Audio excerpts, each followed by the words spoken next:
So, we meet again. I thought you guys would be sick of me by now, but you're back again, another day. We'll get started in 5 minutes at the usual time, 2 o'clock East Coast time.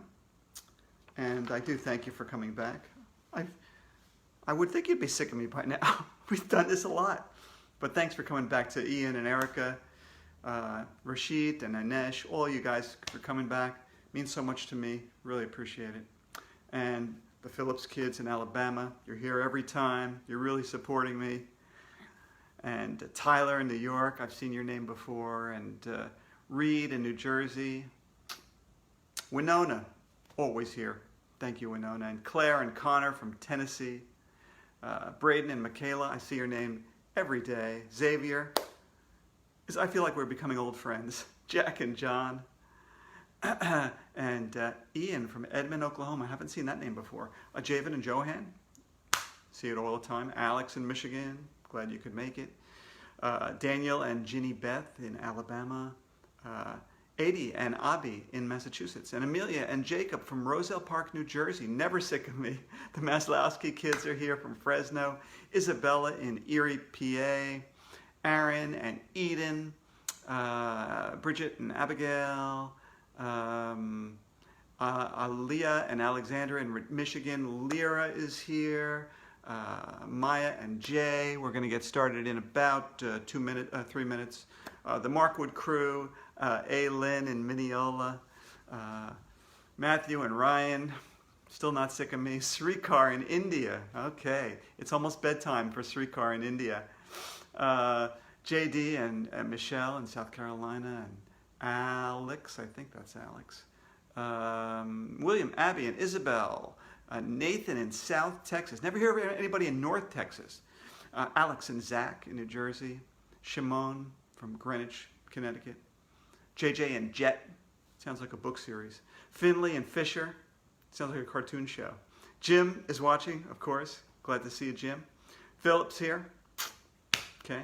Margaret and Marianne. We're going to get started in about 2.5 minutes. Philip, Ainsley and Lila, good to see you. And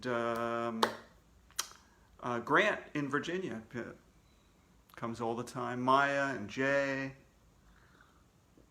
Irene and Evelyn in New Jersey. And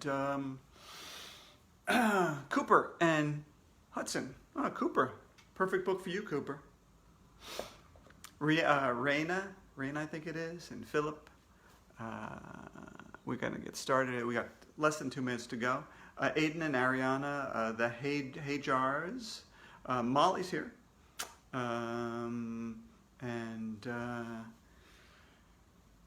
Gabriel in Massachusetts. We're going to have some fun today like we always do. It's a beautiful day here on the East Coast. Billy Sickles. Hi, Billy. Haley and Liliana in Paradise, California. And Jay and Leo are here. Noel and Declan.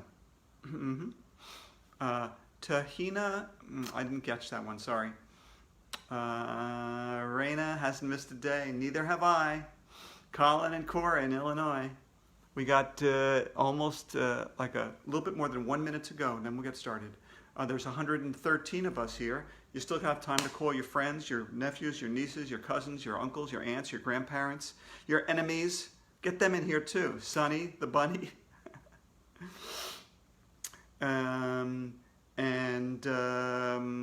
Alina from Henderson, Nevada. And Marcus in New York. We have less than a minute to go, a little bit more than a half a minute to go. Mira and Srija are here. And let's see. Oh, we got a half a minute to go. 30 seconds. Okay, Sophia in PA. A few more hellos. Okay. Daniel in Morristown, New Jersey. Never miss a day. Natalia in California. So glad you could make it. Wish you could meet me every day. Blake. Hi, Blake. Okay, ooh, we got, oh dear, 3, 2, 1. It's go time, baby. Hi, Dan Gutman here. I am the guy who writes the My Weird School series and lots of other books for kids too. And welcome to number 83 in My Weird Read Aloud. Yes, 83. Going to 100. Let's get right to our question of the day, which is, and lots of kids ask me this question. In fact, somebody was typing it during the comments. Can you give me a shout out for my birthday? Kids always ask. They want a shout out for their birthday. And the reason why I don't do it is because I know if I did it, 100 kids would say, oh, do it for my birthday too. Then I'd spend this whole time wishing people happy birthdays and it would just get out of hand. So that's why I don't do it. I'm sorry. I hope you understand. Having said all that, today is a very special birthday. So I want to wish a very, very happy birthday to Jim Palat, the illustrator of My Weird School. It is his birthday today. Yes. And you may not know this, but Jim and I have been writing this series now for 17 years. 17 years we've been doing this. And in all that time, we've only met once in person, okay? Once in person. That's mainly because I live on the East Coast. I live in New York City, and Jim lives in Arizona. So here's the way we work. You know, I will write the manuscript for a My Weird School book, and I will send it to my editor at the publishing company by email. We do it all by email now. And my editor sends it to Jim in Arizona, and Jim will read the manuscript, and he will pick out sections where he thinks there should be a picture inside the manuscript. And he'll do like 25 of them or so within the 100 pages of the manuscript, and he'll space them out so there's like a picture every few pages. And so he decides all that stuff. And on the covers, I might say to Jim, like, hey, you know, Mr. Cooper is like a superhero and there's going to be a rat in the story somehow. And Jim will get started on the cover without even seeing the story. And I have no input at all. He does it all other than me just giving him some vague idea of what the cover is going to look like. So that's how Jim and I work together. I'm really glad that he's so wonderful and easy to work with. And if it weren't for Jim, you know, you'd be reading my boring all-text school. That's what you'd be reading. So thanks, Jim, for the wonderful work that you do. And by the way, Jim and I are now working on the first My Weird School graphic novel. It's going to be coming out in January, and it's going to be called Mr. Corbett is in Orbit. And I'll be talking more about it on Facebook and Twitter and Instagram as we get closer to the publication date. Okay, so while I sing happy birthday to Jim, you know, let's all sing it together, but Jim can't hear you singing.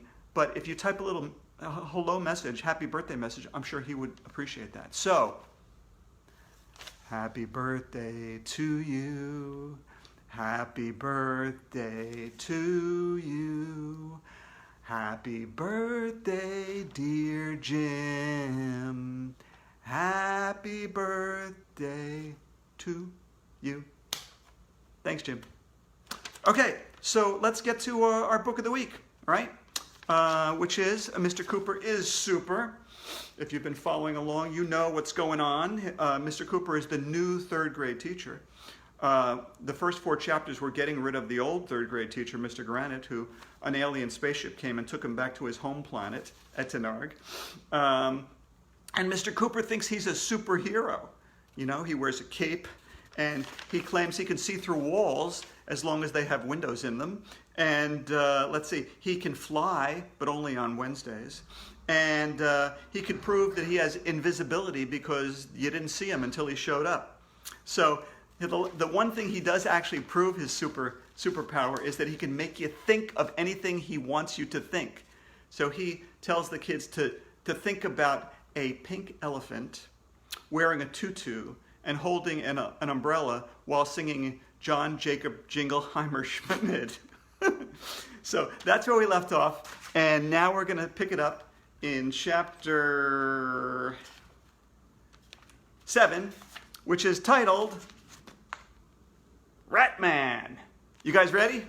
Let's do this thing, okay? Gather around your big screen TV, your laptop, your tablet. Let's go. We were all thinking about enormous pink elephants wearing tutus, holding little umbrellas, and singing John Jacob Jingleheimer Schmidt.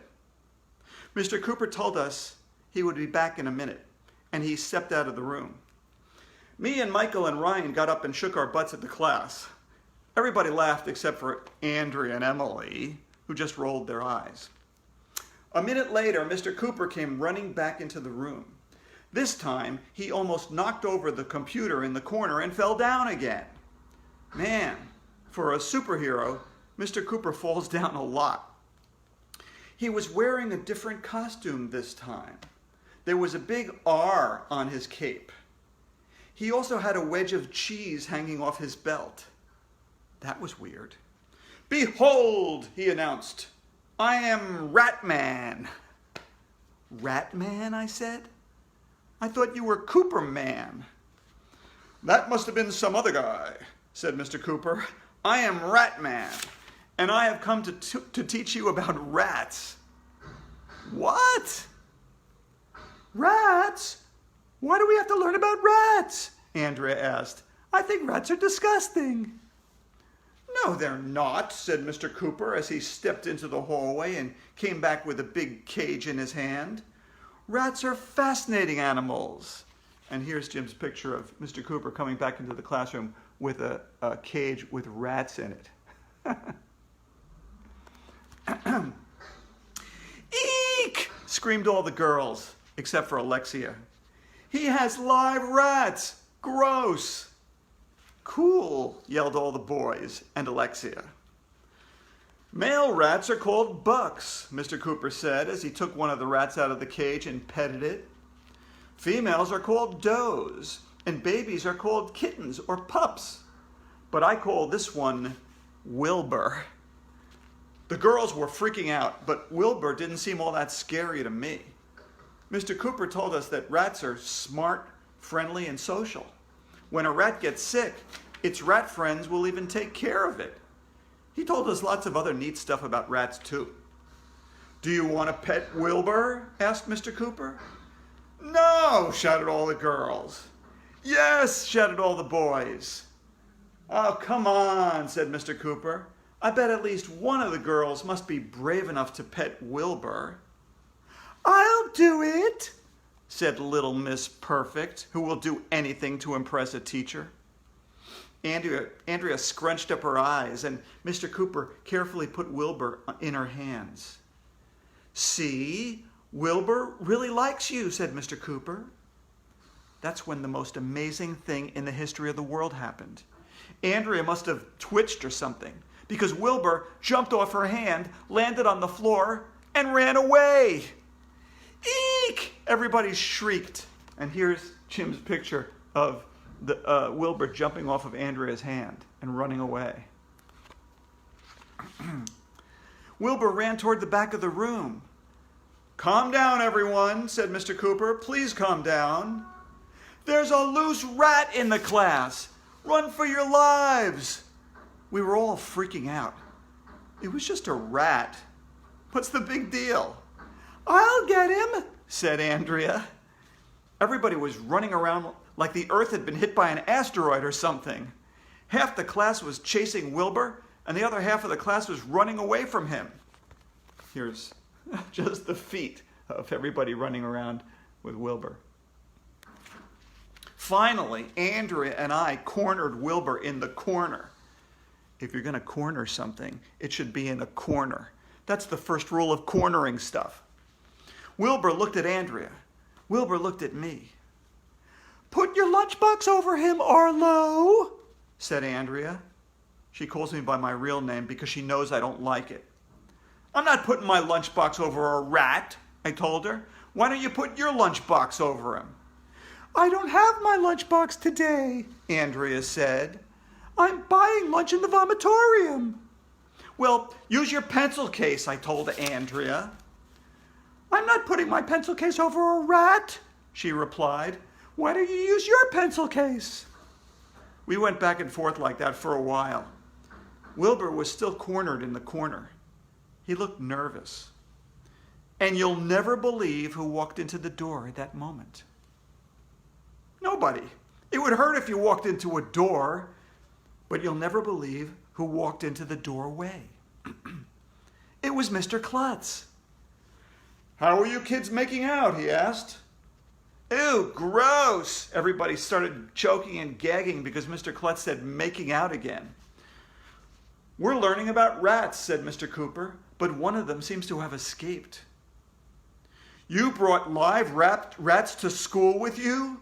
Asked Mr. Klutz. Are you out of your mind, Mr. Cooper? Is this any way to teach the children? Sure it is, Mr. Cooper replied. See, AJ and Andrea are totally engaged.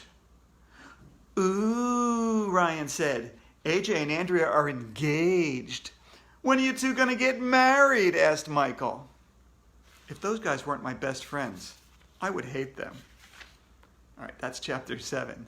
Chapter 8 is titled, The Attack of the Super Librarian. After 1,100,000 hours, we were able to capture Wilbur the rat and get him back inside the cage. Okay, it's time for math, said Ratman. I mean, Mr. Cooper. No, not math. Anything but math. Why do we have to learn math? Isn't that why they invented calculators? I love math, said Andrea. Math is fun. What is her problem? Why can't a truck full of math books fall on her head? I wanted to go to Antarctica and live with the penguins. This was the worst thing to happen since TV turn-off week. Turn to page 23 in your books, said Mr. Cooper. Does anybody have any questions? I do, I said. How old are rocks? Who was the first person to drink milk from a cow? Why don't we have fall and spring Olympics? Who invented sandpaper? What color is the White House? Math questions, AJ, said Mr. Cooper. Do you have any questions about math? Yes, I said. Why do we have to learn math? Mr. Cooper looked mad. I think he was going to say something mean to me, but he never got the chance, because you'll never believe who ran into the door at that moment. Nobody. You'd have to be crazy to run into a door. I thought we went over that already. But you'll never believe who ran into the doorway. It was a lady dressed up in a superhero costume. She had a big L on her cape. She was wearing a mask over her eyes, but she looked a lot like our librarian, Mrs. Rupee. Here's Jim's picture of the superhero who came into the class. Oh no, shouted Mr. Cooper. My arch enemy is here. What do you have against arches, I asked. Everybody laughed, even though I didn't say anything funny. It is I, announced the lady as she struck a superhero pose. Super librarian. You look a lot like Mrs. Rupee, said Andrea. Rupee? Asked the masked lady. Never heard of her. I am super librarian. She really looked a lot like Mrs. Rupee to me. Oh yeah? What superpowers do you have? Asked Alexia. I can log in books and check them out at super speed, said Super Librarian, and I have memorized the entire Dewey Decimal System. Pick a number, and I will tell you what books go with that number. Number 796, shouted Ryan. You will find books about sports in 796, replied Super Librarian. She's right, shouted Ryan. She really does have superpowers. She does not, said Neil, the nude kid. I bet lots of librarians know the Dewey Decimal System. Well, I can leap over a giant stack of books in a single bound, said Super Librarian. That's not such a big deal, said Michael. Oh yeah, said Super Librarian. Well, I can shelve books with one hand. No way, we all shouted. It's impossible to shelve a book with one hand. You need one hand to move the other books aside, and your second hand to slip the book into its place. Watch this, said Super Librarian. She went over to the bookcase and put one hand behind her back. Then she pulled out a book from the shelf and slipped it between the books on another shelf using just one hand. Wow, everybody said, which is Mom upside down. Your powers are indeed strong, Super Librarian, said Mr. Cooper. But why are you here? I have come to get your overdue library books, said Superlibrarian. I don't have any overdue library books, said Mr. Cooper. Oh no, said Superlibrarian as she ran back to the bookcase, pulled out a book, and waved it in the air. Then what's this? That's, it's overdue, shouted Superlibrarian. If you borrow something, it's important to return it. So now you must pay for your crimes against humanity. But I just started working here. No buts, shouted Superlibrarian. Everybody started giggling because Superlibrarian said butts, which sounds just like butts, even though it only has one T. I thought she was going to make Mr. Cooper pay a fine for his overdue library book. But that's not what happened at all. Instead, the weirdest thing in the history of the world happened. The two of them started fighting. Mr. Cooper and Superlibrarian squared off and began to do karate chops and kicks at each other. It was cool. Here's a picture of Superlibrarian and Mr. Cooper fighting. Or Ratman, maybe I should say. Oof, yelled Mr. Cooper. Take that, yelled Superlibrarian. And that! Everybody was yelling and screaming and hooting and hollering. Man, that lady is really serious about overdue library books, said Ryan. Mr. Cooper did one of those spinning leg kicks, but Superlibrarian blocked it, and he fell to the floor. It was exciting. We were all glued to our seats. Well, not really. Why would anybody glue themselves to a seat? That would be weird. How would you get the glue off? I don't approve of all this violence, said Andrea. It sets a bad example for children. What do you have against violins? I asked. Not violins, Arlo, said Andrea. Violence. I don't approve of violence. Can you possibly be more boring? I asked.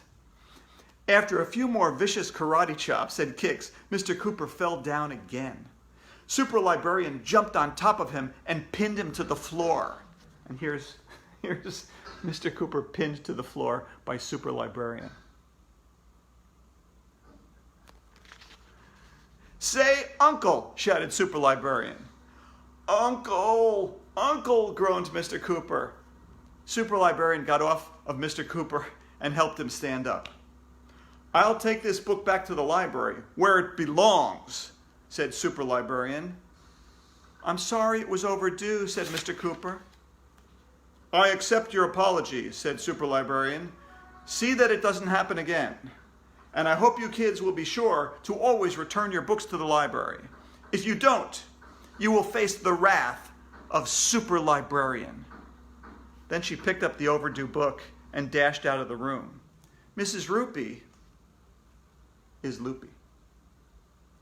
All right, that's chapter 8. Tomorrow, we're going to read chapter 9, The Truth About Mr. Cooper. And also tomorrow, we're going to finish this book entirely. And next week's book, just so you know, by the way, next week we're going to do another special. Hey, it's summertime, right? So why not do the summer special, Bummer in the Summer?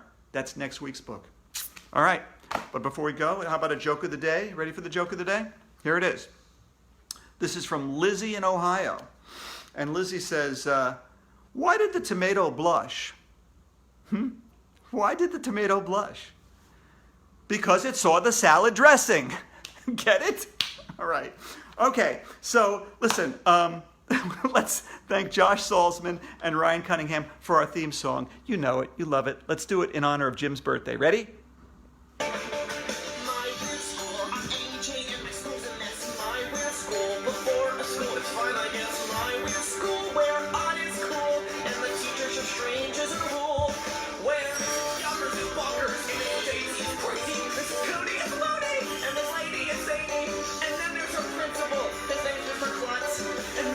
Man, is that man nuts?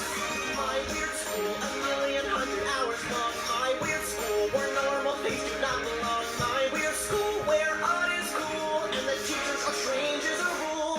And my weird school, oh yeah, it's my weird school. All right, you guys, see you tomorrow. Same time, same place. and wash your hands like crazy, read like crazy, and happy birthday to Jim. Now, Jim, get back to work, okay? Bye.